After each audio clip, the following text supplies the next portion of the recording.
Hello, everybody. Welcome to the studio with Kilian Jornet. He is in Norway right now, and I hope everyone is doing well out there in the world. Thank you for tuning in. Oh my goodness, Kilian, I'm not sure if you can see this, over 800 people watching, so no pressure on us.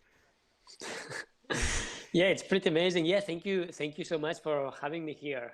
Yes, thank you for joining us. And I know it's a little later in Norway, and so as runners, recovery is important, and so we won't take too much of your time. But thank you for taking the time. And for those that don't know, of course, many already do know Kilian's background in the ultra running and mountain running world. Boy, what a resume, Kilian! I want to dive into the questions as quick as possible because we do have a lot to get to. A lot of questions sent in from viewers around the world. But for those that are unfamiliar, real quick here, Kilian has won UTMB, Western States 100, the Hard Rock 100.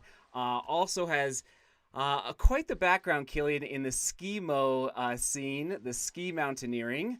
And then FKTs on Mont Blanc, the Matterhorn, Mount Everest, and yes, the Bob Graham round over in the UK. So, Kilian, quite the list of races, and but we are also going to talk about this shoe right here today, Kilian, the Salomon Phantasm, which you I believe helped design the shoe and give some ideas to Salomon about this shoe. So we'll dive into this as well. But first of all, I want to hear how is your winter been in Norway, and how is your family doing in Norway?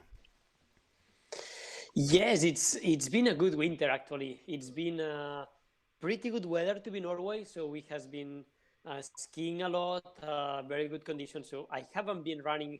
I think since the year started, I have been running 4 or 5 days only. It's been only skiing. Okay, yeah, very good. And I see you're getting in some weightlifting training with your daughter on your back skiing, right? Yeah, exactly. Yeah, family is doing good, and we enjoy a lot, like going to ski with my. She loves it, so it's good training for all of us. Okay, very good, awesome. So one as a Colorado native, I have to ask, with respect to have you been missing a little bit of the hard rock and Silverton community over the past couple of years? Yeah, so much. It's such a like I love Colorado. Like it's my favorite place in the U.S. It's the mountains, all the different ranges, and especially the San Juan's mountains are very special. And I Yeah, love to go there when hard rock to spend time with all the guys. It's such a nice event with the atmosphere. It's more than a race, and sure. that's something that yeah I really miss it. Sure. Yeah, I know. It's with 2020 being a very strange year for everyone around the world. It hopefully it's able to happen this year in 2021. Now, Killian, one thing that we have in common is that we are both self-coached. We coach ourselves, and I'm curious to hear a little bit about your decision making to arrive at that point where you want to coach yourself and what you've learned through the process of being your own coach. Well, I think it started because I studied sports science, so I Mm, get the interest of like knowing my body and what's the science behind the training. So at 18 years old, I decided, okay, I give a try. I try to apply my ideas on training methods, and hmm it worked well. So then it was easy to keep doing it. Um, and I think it's mostly like when you have a coach, you put the responsibility on him or her, so it's mentally it's easier because you are like, okay, I don't need to worry about I'm putting the good amount of hours or intensity, but that's the coach job. But on another way, like I know what it works for me, and also I love to do things on a way. Like I love to spend long days. I love to do some kind of experiments that many coaches they will not agree, hmm but it's my way, and I think because it worked well, then I get the confidence to keep doing it. Yeah, very good. Are there Has there ever been a moment where you reach out to somebody that might have any, hard to imagine any more experience, but some experience beyond what you might be able to bring to the table, just to bounce ideas off of them? Yes, a lot, and I think that's very important to not stay on what you know, because Mm-hmm. it's science too, and it evolves, and it's new methods that arise. So I try to get like not every day, but once a week, like to go to the publications and read the last articles on science, and then to talk with coaches, like yeah, with many of them, to get inputs, and to get like ideas. If I have an idea, to discuss with them, to see what they think. So I think it's important to get this connection with other coaches and other like yeah, scientists. Yeah, yeah, very good.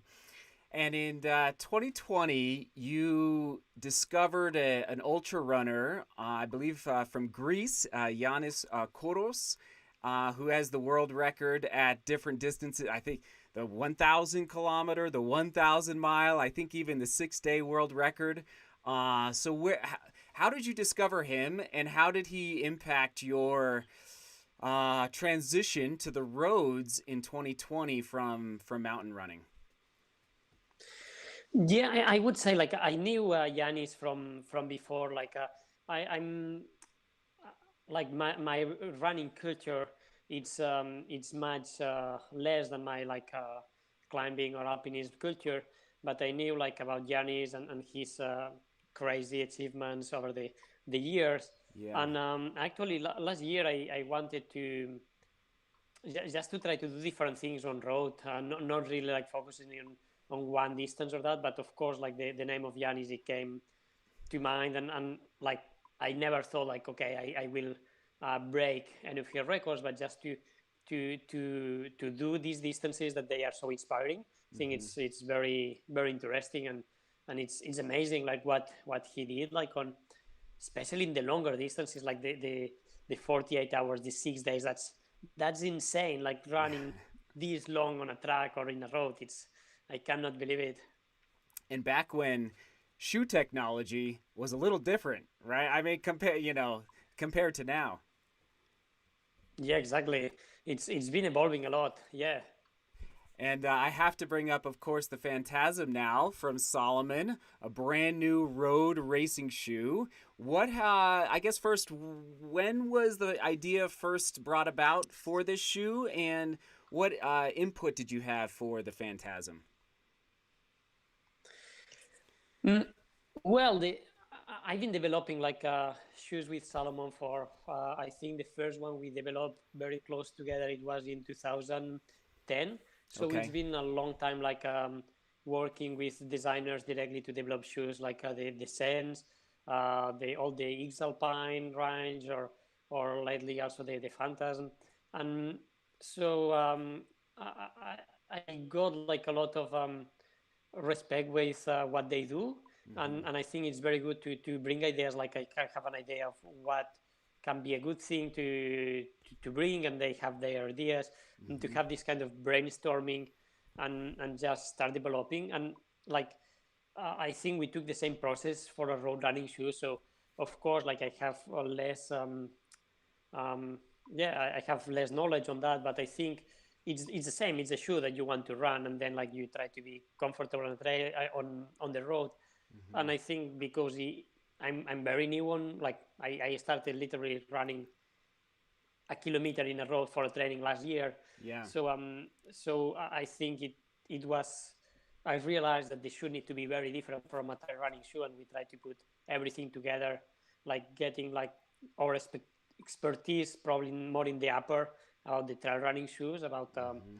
this kind of comfort, and then trying to put a midsole and sole that it's good for roads, that it absorbs all the impacts. Yes, yes.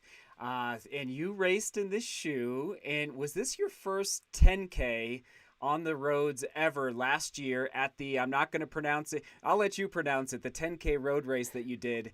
And how did the shoe perform for you in that race?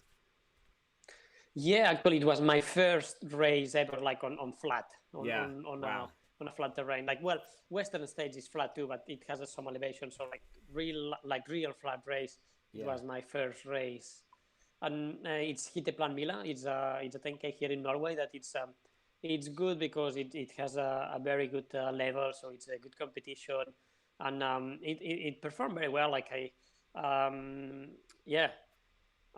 did it was running good, and I really felt like I think what's hard on road races is that you need to really feel that the cushioning is not letting your muscles tired.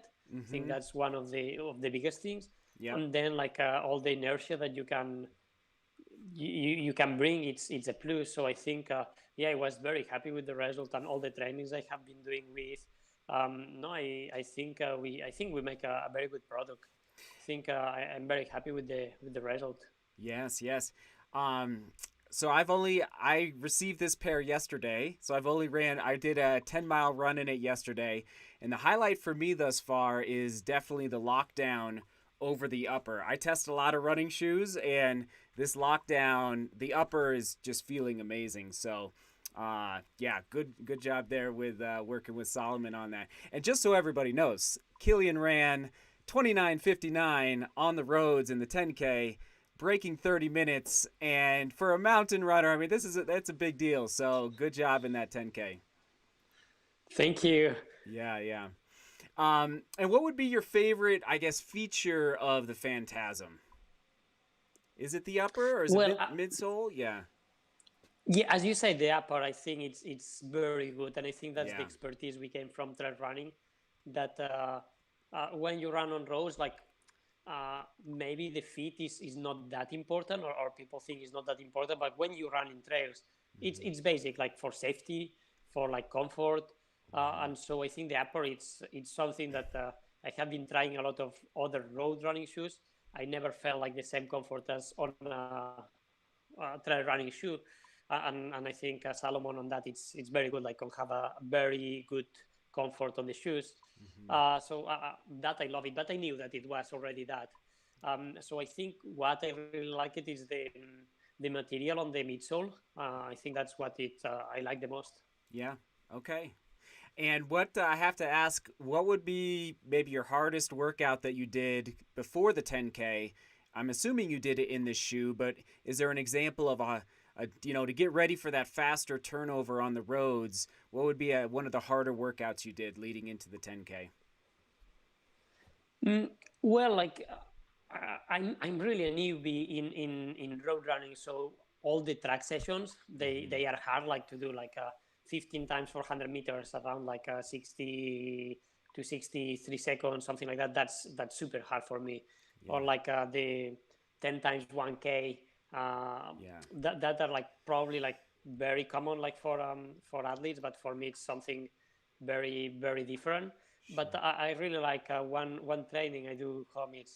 It's I have a steep mountain that it's 700 meters, so like I do these 700 meters fast, very steep, and then I go to the flat, and it's like I do 7 kilometers on the flat. So trying to combine like the uphill, that is what I like, with the flat that I need to improve. Yeah. And I just have to mention, everyone, the Phantasm is available for pre-order, so you're not going to want to miss this shoe in 2021, that's for sure. I've only ran once in it, Kilian, but I got to put it into, I think the 10K category is a pretty fair category to put this shoe into. I'm not sure if I'd race I probably would a half marathon in it, but and on that note, a lot of people are asking, will we see Kilian return to the roads in 2021? Do you have any aspirations to return to the roads? Hopefully, with races returning. Yeah, first is that races returns. Well, like my plan now, it's I'm planning for doing an expedition this spring. So like I'm climbing and skiing. I'm doing a lot of hours on difficult terrain. So it's very far, like from road running. Like when I'm doing a kilometer in like 10 minutes, I'm super happy in the mountains now, like in this kind of technical terrain. So it's very very slow. Sure. But when I will be back from the expedition, then I haven't decided yet what I will do, because it all depends on how I come back from the expedition. Like Mm-hmm. it's always hard. It's things can happen, and yeah, you never know how, yeah, what will be my shape or my physical state after. But yeah, I think I want to do something, yeah, some more flat races. So Mm-hmm. hopefully this year or next year I will do some more. Yeah. Yeah, yeah. I think a half marathon or marathon would be fun to watch you do in the Phantasm, or another shoe from Salomon at some point. On that note of racing, because we are still a little bit up in the air with the pandemic, and then obviously I know you have a lot of aspirations and big projects for mountain, getting into the mountains. What is your mindset right now as we begin to transition from winter, if sooner rather than later, to spring and summer? But what is the kind of that mental approach right now? Well, like as I said, like last year in the winter I was running on the roads to prepare a bit more the season, and this year I wanted to do a break, like to not run on the winter and just like focusing on climbing and skiing. So right now, and especially because I have the expedition in coming in the next month, I'm just thinking on like climbing, and it's just like enjoying long days out and enjoying this kind of being in connection with the mountains. And and it's something like last year I missed. Like normally, like I'm I would say like I spend if a week of training I will spend normally like 3 days inside the mountains in a place that I don't see anybody else, that it's just like me and the mountain. And then I will like do the other 4 days more like training that's still in the mountains, but it's more like normal training. Mm-hmm. And last year, with more road running, I was doing only 1 day in real mountains, and at the end of I was tired at the end of the year, like saying, okay, I miss the mountains. So now I wanted to take like really like time to be connected with them, and spend time there, and then after the expedition, probably it will be like, okay, yeah, now I feel ready also mentally to hit more like uh, it's not boring training, but more like something that it's fun to train, but it's not this inspiring. Sure, sure. Well, speaking of maybe boring running, at least in my opinion, but going around a track for 24 hours, I have to ask you about your mental approach to the 24-hour attempt, again in the Phantasms. So, what was that like for you, going from beautiful mountain running to running around a track for hours and hours? Well, like I love these kind of things. I love this kind of tests, because it's just like you don't need to think anything else. It's just like running.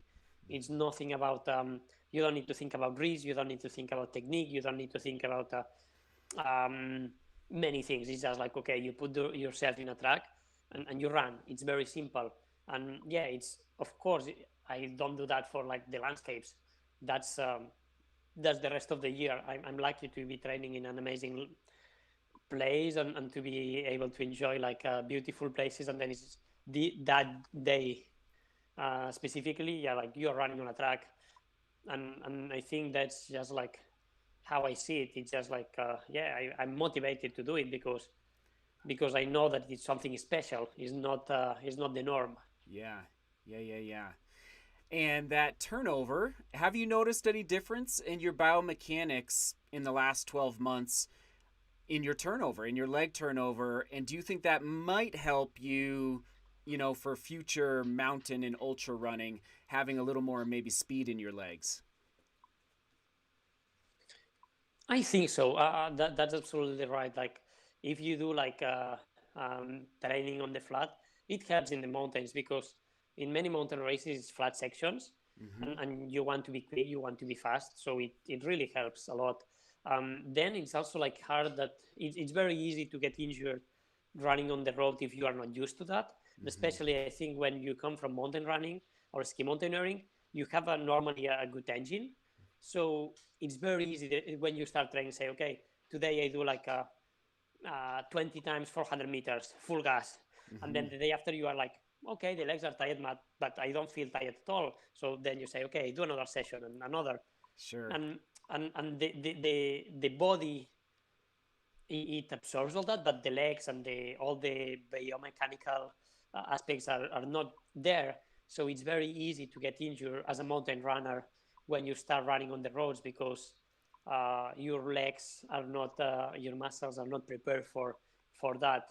And but it feels like very easy on the cardio side. So I think it helps, but it's important to do it not too hard, because Hmm. it's very easy to get injured. Sure. Sure. Well, we have, many people watching, and they always are curious to hear insights into your tips or ideas on maybe making a transition from the roads to the mountains instead of what you've done in the past year. Any ideas or tips for becoming a mountain runner, or trail runner or an ultra runner? What would you share with them? Well, I think the first is to respect the mountains on the way, and in two ways. One is the environment, of course. Like it's if you are in a place that it has some other inhabitants, to respect them, the plants, the nature, like the other animals. Is you are not running in a road or a city, so yeah, just leave it as you find it, Mm-hmm. and then respect the mountain instead. That it's even if you are very strong, like even a guy that I don't know, imagine a guy that can run one like 2 hours marathon.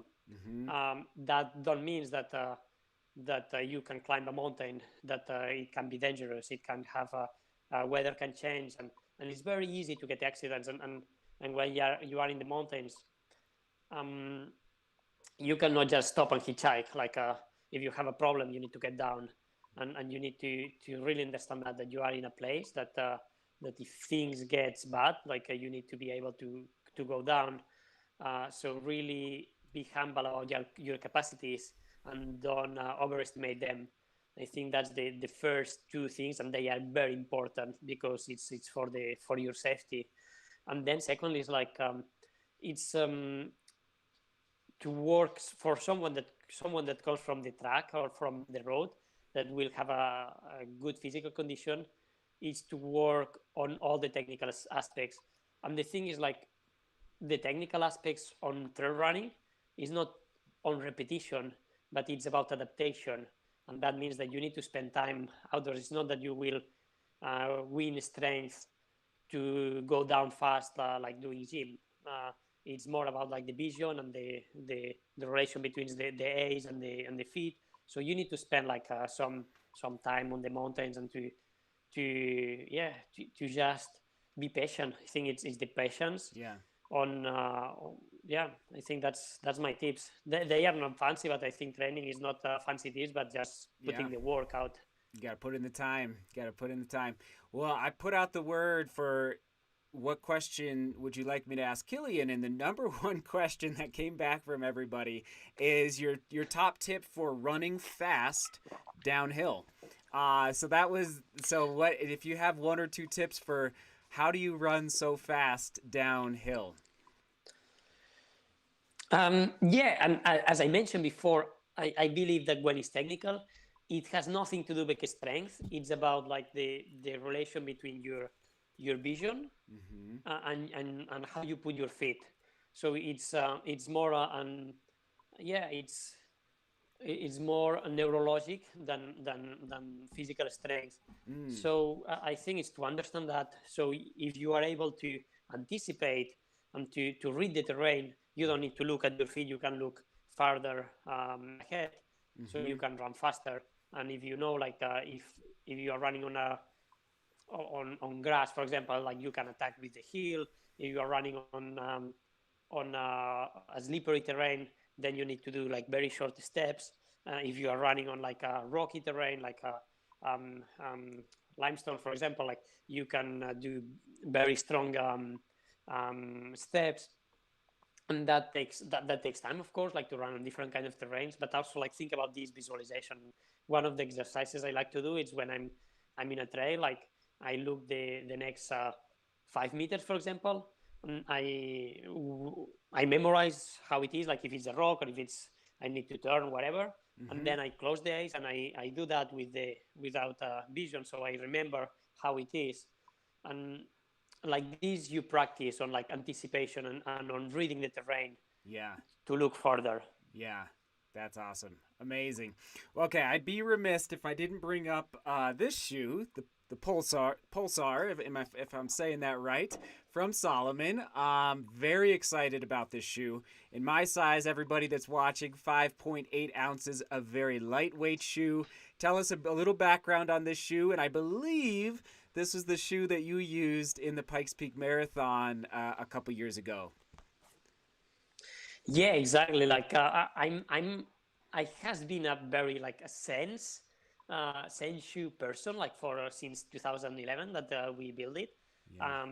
But when in 2018 we started to develop this shoe, I knew that I will switch. Like it's the perfect shoe like for mountain trails. Like it's lightweight. And it has like this upper that it's nothing that can enter, like, and not any rocks can enter inside. It's good protection, so you don't get dust in the feet.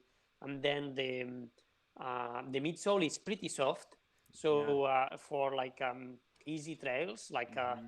uh, Pikes Peak, or even a bit more technical than Pikes Peak, I has been doing some scrambling and things like that, and it works.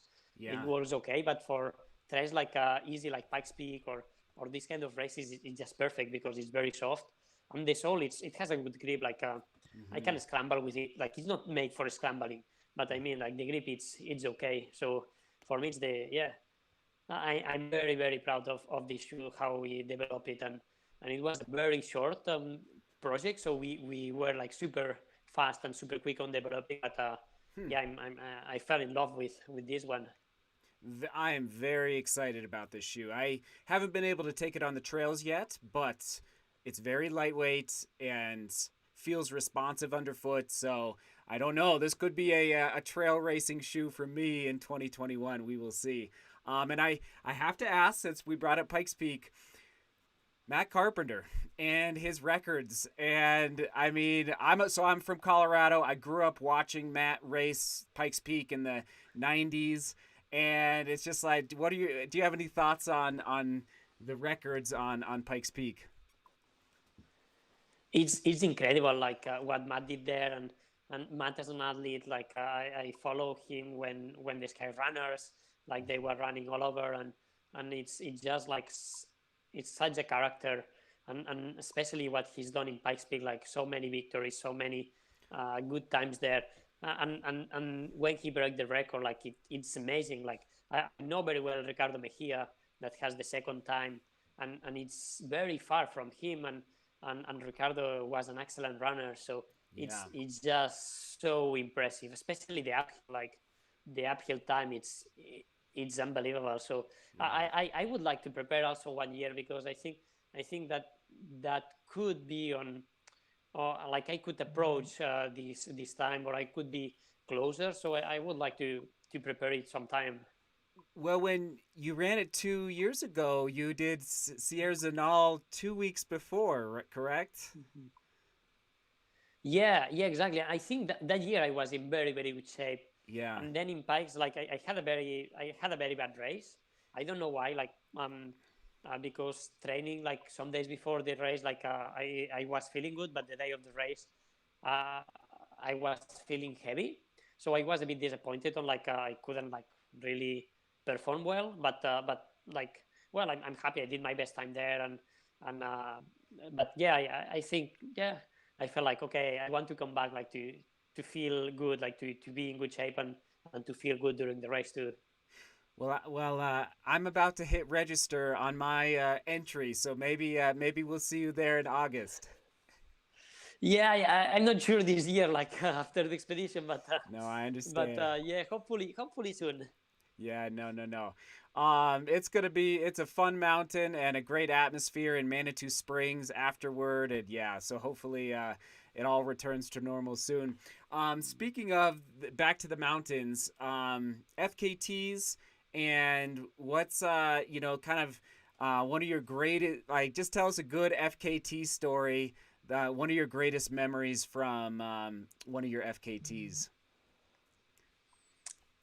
Well, like I think uh, two of my favorite FKTs are, uh, or three. Like one, it was Matterhorn, because when I climbed up on the Matterhorn, that was like, it's probably the only one that I have prepared and I have waited for the day. Like mostly it was like, okay, this I want to do like this trail or this thing, and then it's just like I go this day and I do it, and then because the schedule it was so full with races and things that the preparation was not real specific. But Matterhorn, I wanted to do it well, so I really focused like, okay, for 1.5 months I will only prepare for this FKT, and really be in the mountain, learn the mountain. And I think that day I was like feeling very good, like flowing. It Yeah. was these days that you feel like flowing, Yeah. and that's something that is special. Like you feel like this, yeah, you feel just flowing, and that's not, it's not very common that it arrives that. And another that I really love it, and it's not fancy or it's not like known. It's just like one time, like I think it was in 3 years ago. I was here home, and I just saw like one map of the region, and I say it would be super interesting to just start running from home, climb the first summit that I have behind, and just keep on the ridge for Okay. as long as I can, like to try to run all around the fjord where we live. And Okay. it's kind of technical terrain, like it's not very hard, but like probably it's like a lot of like 5-9 climbing degree, like it's a lot of kilometers on this kind of difficulty. Okay. So you need to use the hands and like a bit the head. And it was so interesting to just like grab like a bunch of gels, and hit the mountain and spend there like I spent like 56 hours. So Wow. just be alone for this long, and on this kind of fun and technical terrain, and Wow. try to manage like the tiredness, and at the same time you need to be concentrated because it's technical. Yeah. So yeah, you are done when you are finished. Like I was like completely done, like physically and mentally, because it was a huge effort on both sides. But yeah, it was one of my best journeys in the mountains. Okay. Wow. Well, another very I want to respect your time, so we won't go too much longer. But I got to ask about those razor edge, those cliffs, or those those mountains that you're on that are just a razor edge. A lot of people wonder like what is going through your mind when you're on those knife edge ridges, which sounds like you are on in that case just now. Well, like that's that's training for me. Like and I believe like it's not that if you want to do some things like climbing Everest in one push, or do like a Matterhorn, or like climbing the North Faces in the Alps. It's not that you will be training super good on a nice trail and then do that. Mm-hmm. It's not how it works. You need to be very comfortable on some kind of terrain. So to do that, like my training, it's to spend a lot of hours in a terrain to feel comfortable and to feel yeah, very used to that. So it's many people like put herself in my body but not on the mind. So I think like it's uh, yeah, the technical capacities, and the experience, and the knowledge of every person is different. So like the risk taking is also different. So really like it's it, it it's like normal training. Like it just yeah. Yeah, very good. Okay. It's amazing. Some of the videos you post are just unbelievable. Okay, so we're gonna transition real quick to some faster, rapid questions. Okay, so we'll get just short answers from you, and we'll just dive in here. So, first question: do you think ultra running will ever be in the Olympics? And if so, which distance should be in the Olympics? I think I think it will be, but I hope not. Fair, fair. If it were, which distance would it be? That's the thing. Like for me, ultra running is not about the distance. It's about like it's about the trail.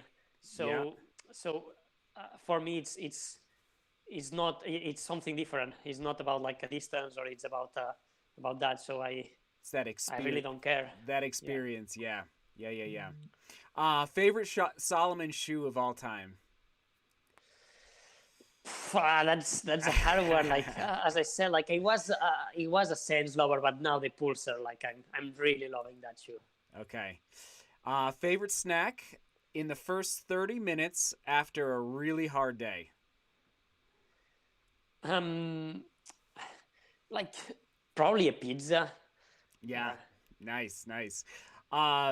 Will you compete anytime soon, let's say the next 3 years, beyond the 100-mile distance? So, like the Lake Tahoe 200 or the Moab 240? Um, I don't know, but Yeah, it's possible. Like yeah. yeah, yeah, yeah. Most memorable race victory of all time? Uh, the first ones, I think, on running, probably the first Zegama. Yeah. Okay, very good. Very good. Coffee or tea, which is your favorite? Like I don't drink coffee at all, so tea. Okay. Oh, well, then it'd be tea. There you go. I love coffee. So, um, which retired runner do you, I guess, look up to the most, or who you've learned the most from? Um, I think Bruno Brunot and Fabio Meraldi. Okay. Very good. And favorite distance to race? Wow, that's impossible. Because like the thing is like if a mountain will tell you that's for a vertical kilometer, and like another mountain will tell you this is for 100 miles because you want to run around. So it's not about the kind of race, but it's the place. Sure. It tells you the distance, I would say. Yeah. Sure, sure, sure. Very good. And then last rapid fire, a bucket list FKT for 2021. uh, well, the problem is like in my bucket list, like it's hundreds of things to do, Yeah. but I need to choose then which one to do. So I don't know, like 2021, like I think it will be hard because it's hard to travel. But coming to the US, like I don't think 2021, but things that I want to do is like the LA freeway in the Front Range, or like the Nolans, Yeah. things like that. I would love to do it at some time, or like the Grand Traverse in Tetons, things like that. It's yeah, they are kind of. I should go there sometime. Yes, very good, very good. And then just a kind of a final. Well, I'll be racing Zagama this year. Hopefully, I can travel. So, Nice. any yes, I'm able to get in. Any tips for the Zagama course? Um, Two tips. First, like expect a lot of mud and Uh huh. expect to get hurt. Okay. And yeah, and don't listen too much to the people. It's crazy ambience, and they want to push you. Yeah. But if you get too excited, then you will explode. Yep. And then Zegama is the race, and the after race is as hard of Zegama. So like, yeah, think as endurance race on the Ah. after race. Okay, okay, that sounds good. That sounds good. Well, Kilian, thank you for your time. I know it's getting late over there, and we runners we have to recover well, so that we can actually any. Do you have any big workout for tomorrow? Um, well, tomorrow it's we are going probably with Mai to ski a bit. So like having a heavy backpack and ski with Mai. Very good, very good. That's definitely a hard workout. Well, thank you again, and have a great night. And hopefully we can meet on a starting line at some point in the future. Sure, that's sure. If I think we have like kind of the same races that we want to do, so yeah, Yeah. I'm sure we will meet soon. Yes, indeed. Yeah, you're always. We can go run some 14ers here in Colorado. Yeah, you have a nice background, so yeah, we Yeah, see in the mountains. yeah. It's good. It's good. All right. Great. Thank you, Kilian. Thanks, guys. Bye. Okay, everyone. There we go. I think I'm still live. I do believe. Kilian Jornet coming to you live from Norway. That was fun. Obviously, I had, 30 questions that I wanted to ask him, but I needed to, respect his time, of course. He's well, first of all, it's later over in Norway, and yeah. Anyway, I'm a big proponent of respecting people's time, and so I could have asked questions for for 2 or 3 more hours, but that was a lot of fun.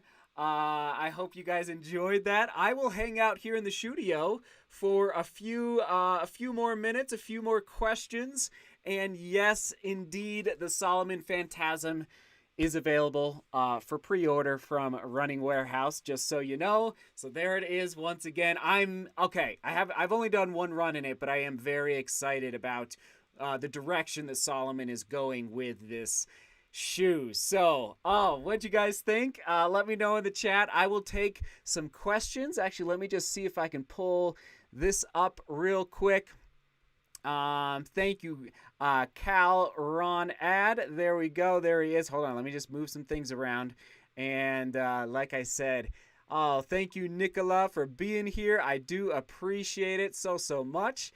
Oh man, that was fun. Obviously, we've never met. So Kilian and I, we've never met in person. We've never met at a race. Hopefully, again, I'll be able to race against him at some point. So Martin is in the house. Thanks for being here, Martin. Oh my goodness, it was just fun. Obviously, you know, as the channel continues to grow because of all of you out there, hopefully I'll be able to do more interviews like this with, you know, I'm just going to say it, the best runners in the world. You know, whether it's ultra running, road running, track running, whatever the case may be, I'm excited to continue to bring you guys good hopefully, you know, as best of content as possible. I mean, here's the crazy thing. I learned about ultra running through YouTube, and I was watching Kilian on YouTube. That's how I discovered ultra running, really. And so so it's interesting now, 5 years later. So that was 2016. 5 years later to be interviewing him live. It's just amazing. So, oh man, thank you so much for being here. I'll take any questions you guys have. Obviously, I wish I could have asked him a million more questions, but I just had to respect his time. Oh, good, Andra. I'm glad that was of help to you. Aaron, thank you so much for the super chat. I see your super chat there. Aaron says, Seth, that was epic. Kilian is the GOAT and such a nice guy. Zegama tips were fire. Yeah, that's good. I've heard that Zegama, depending on the weather pattern, can be muddy. So that was, I'm glad I asked that question. I've heard of that, but obviously coming from Kilian, that's a big deal. Kipchoge next. Yes, I would love to do Kipchoge at some point. I know, right? Dr. Funk 1216. I agree 100%. I'd love to interview Hailey 100%. Man, it's hard interviewing.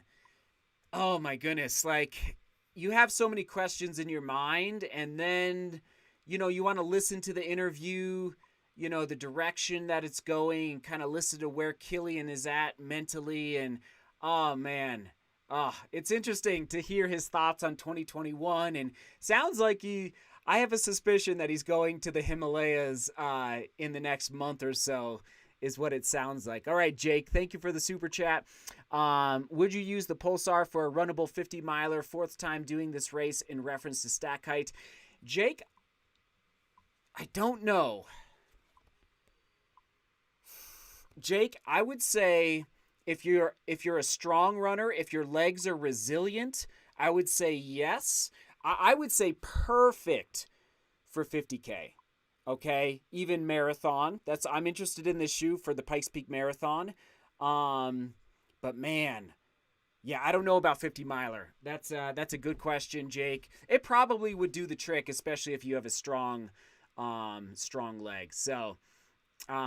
Let's throw up some ideas for other interviews. Courtney DeWalter, 100%. I'd love to interview Courtney. We've never actually met. I have filmed her a couple times at races, but we've never actually met. I don't know if she knows about the YouTube channel, but I would love to interview Courtney. Gosh, if anybody has connections to Hailey, let me know. That would be awesome. Mm-hmm. Yes, okay, Courtney. Maybe Courtney needs to be, a lot of people saying Courtney in the comments. Maybe Courtney needs to be next up. And she runs for Salomon, so any Salomon folks out there still watching, I'd be happy to, very happy to interview Courtney DeWalter. So good. Oh, thank you, Wayne. I appreciate it. Wayne says, congratulations, such great work with this interview. You're just as skilled as an interviewer as you are as a runner, as well on YouTube host. The extraterrestrial is amazing. So here's the deal is, I mean, I'm just a guy hanging out in my shed, with a webcam. And here's, arguably, the most accomplished endurance athlete ever, or of our generation at the very least. And for the fact that, you can tell Kilian's a very humble guy. He's even said in the past he's an introvert. Like, he prefers to be in the mountains alone. And it kind of comes across in the interview a little bit. And I love that about him, but it's a balance for me as the person trying to pull stories out of him. So Wayne, I appreciate the words, but I'm not saying I'm an expert at interviews, I guess is what I'm saying. So thanks for being here, Wayne. I would definitely interview one of the vlog fans out there, 100% Chris. Okay, David Goggins, yes.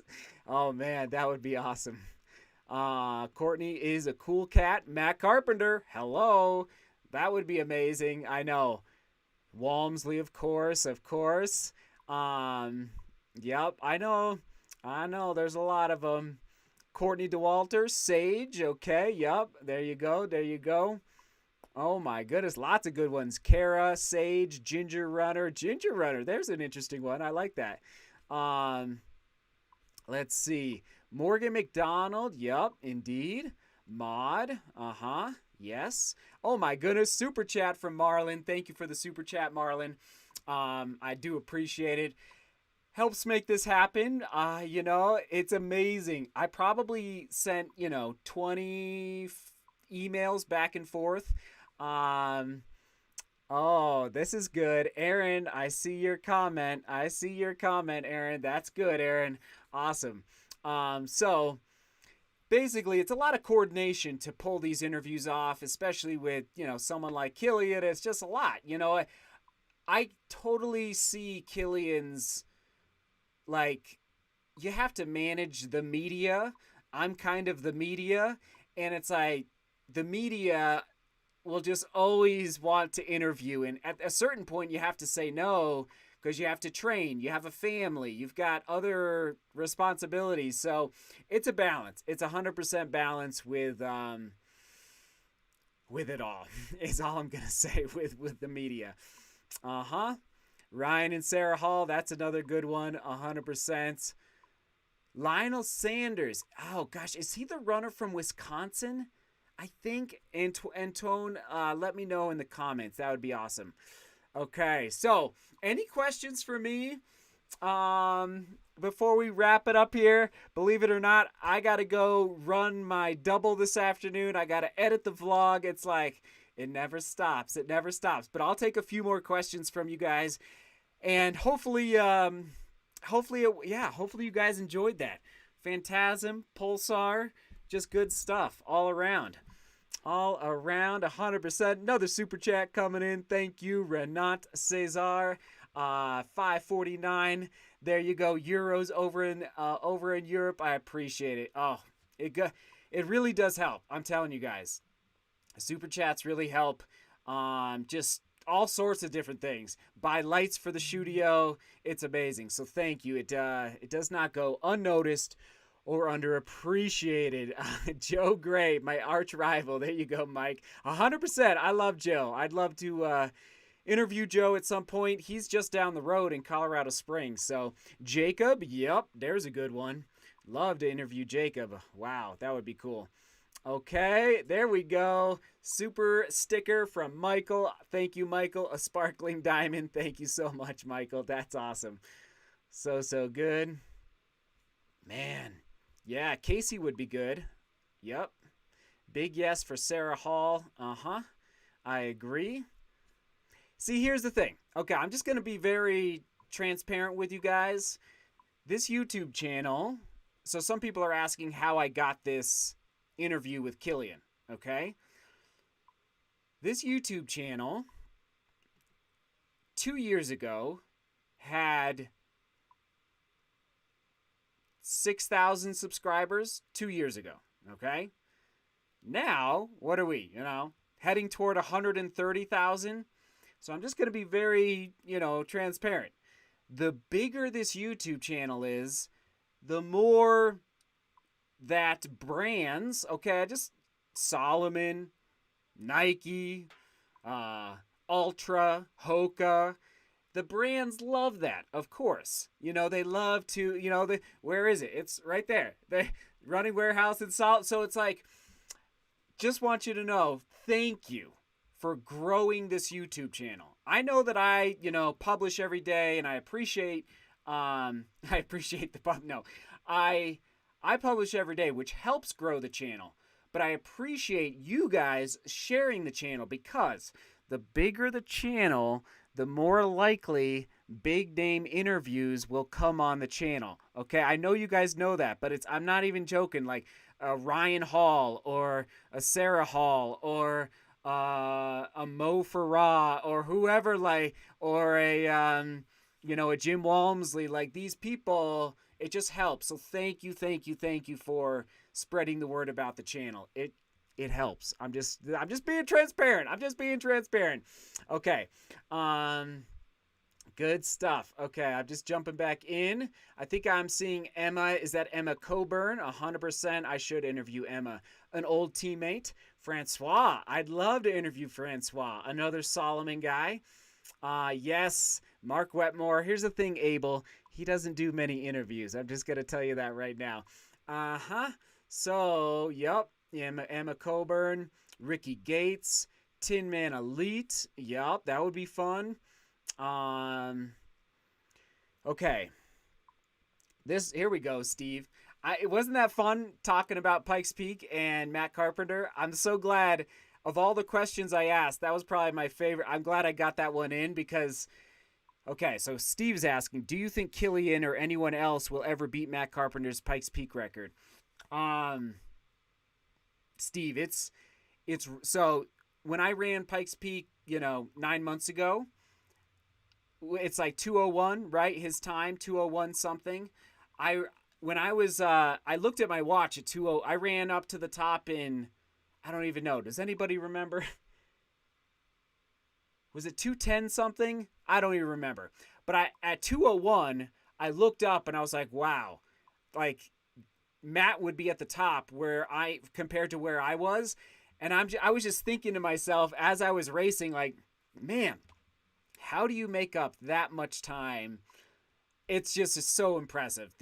I don't know what's more impressive, the marathon record or the ascent record, frankly. And the fact that Matt Carpenter set the ascent record in a marathon race is even more amazing.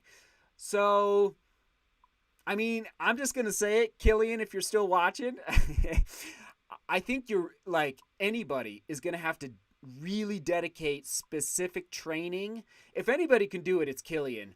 I'd love to see Walmsley try, Pikes Peak at some point. It doesn't seem like he's interested in it, but Walmsley, if you're watching, I think you should do Pikes Peak.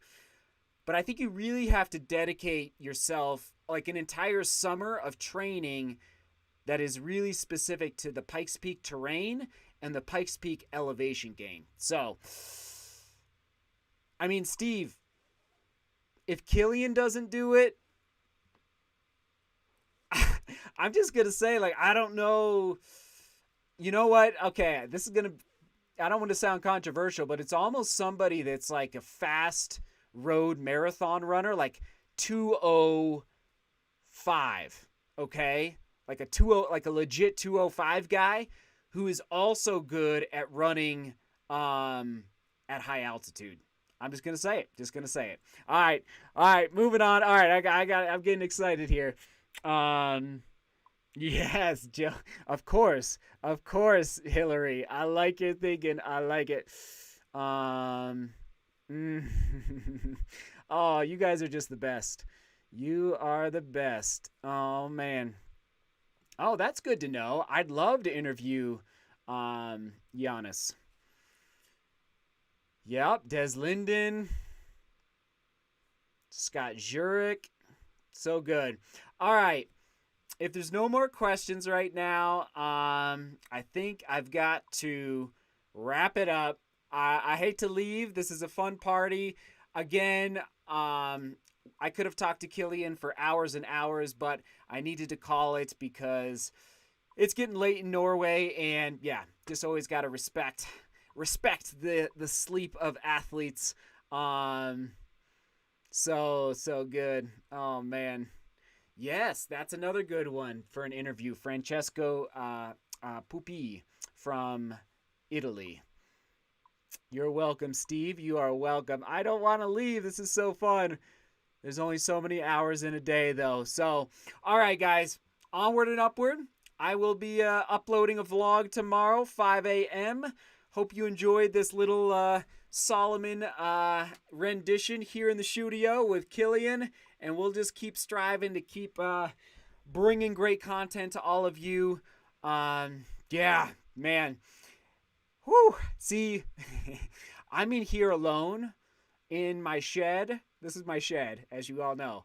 A lot of times when people are doing these interviews, especially with somebody like Kilian, they have like a producer, a director, like they have backup to the backup. And so over time, as we keep moving forward here on the channel, I would love to be able to get more help so that, you know, like somebody, like I wanted to make sure I was wearing these headphones the whole time to make sure the audio was working with Kilian. But usually, you know, you don't wear headphones the whole time, especially big headphones like this. So, oh man, it's just a work in progress. I think I saw one more super chat come in. There it is. Steve in the house. NAU cross country coach Smith, or Hopi XC coach Juan. Yes. Oh, see, it's like it's what does a producer do?